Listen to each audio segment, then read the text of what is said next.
I remember the cake more than his words. It was leaning slightly, the frosting sliding off one side like it had been rushed. Someone had put the candles in crooked. I was standing because there weren't enough chairs, plate balanced in one hand, smiling in that practiced way you learn when you don't want to seem difficult. That my father had already been drinking. Not sloppy, just loose enough to feel bold. He raised his glass, cleared his throat, and said it like it was a punchline he'd been saving. "If you disappeared tomorrow," he said, "no one would miss you." There was a half-second pause, then laughter. My aunt snorted. My cousin shook his head like it was classic dad. My mother didn't laugh, but she didn't object either. She was busy cutting the cake, eyes down, focused. I smiled because that's what you do when everyone else decides something is funny. Later, someone clapped me on the shoulder and said, "You know how he is," as if that explained anything. I went home that night and lay awake, not angry. That surprised me. I kept waiting for the heat to come, the hurt. Instead, there was a quiet click in my chest, like something aligning. I started noticing things I had trained myself not to count. The mortgage draft that came out of my account every month because my credit was better.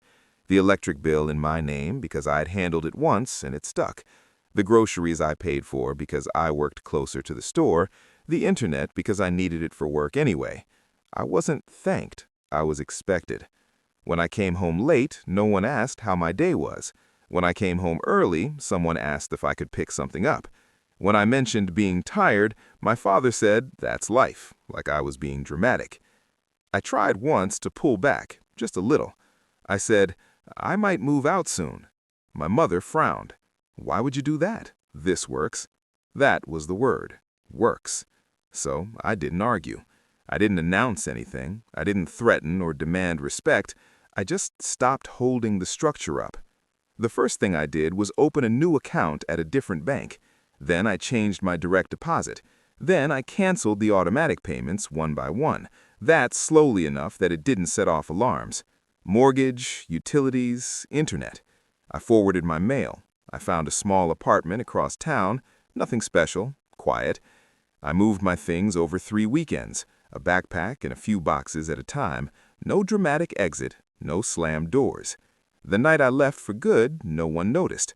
My father was watching television. My mother was on her phone. I closed the door gently. The silence in the apartment was strange at first, not peaceful, empty. I kept waiting for my phone to buzz with a question or a request. It didn't. 3 days later, the first missed payment triggered a notice, then another, then another.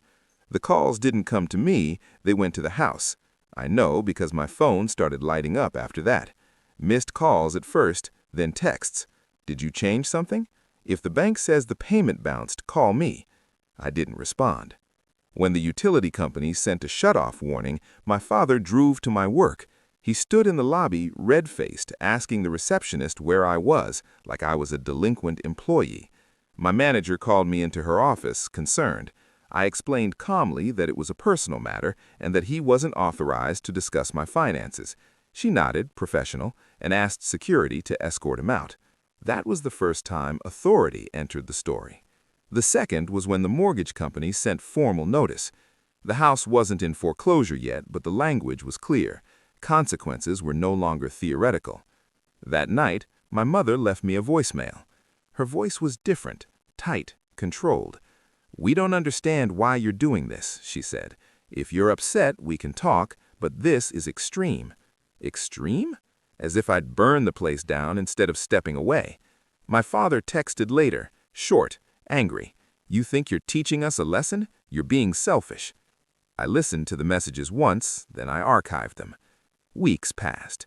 They figured things out eventually. Loans were reshuffled, accounts reopened, the house stayed standing. No one apologized. At a family gathering I wasn't invited to, my cousin asked where I was. My aunt said, "Oh, he's doing his own thing now," like it was a phase. I saw my father once at the grocery store. He looked older, smaller.